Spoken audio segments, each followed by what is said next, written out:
Azizlar, assalomu alaykum. Biz Sirdaryo viloyati Guliston shahridamiz. Biz safarimiz davom etyapti va mana shunday himmati bor insonlarni Parvardigor yo'limizdan chiqardi. Mahmudjon akam, xushkelibsizlar.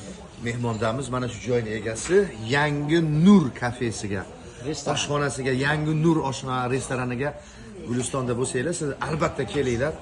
Mana 5 barmoq taomlarini ko'ryapsizlar. Va bundan tashqari ham boshqa xilmin taomlar. Ha, Orif aka. Mahmudjon akamizni Yangi Nur restoranida o'tiribmiz. Bu yerda hamma milliy taomlar, Yevropa taomlari bor.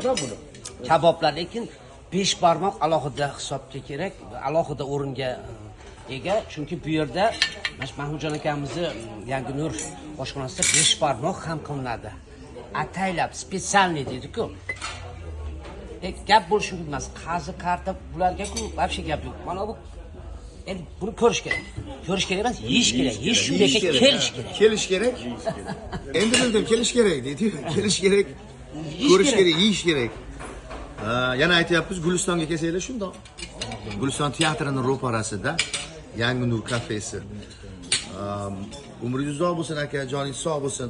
Xushkelibsizlar, qani? Yana qayta kelish nasib qilsin. Sog'lom.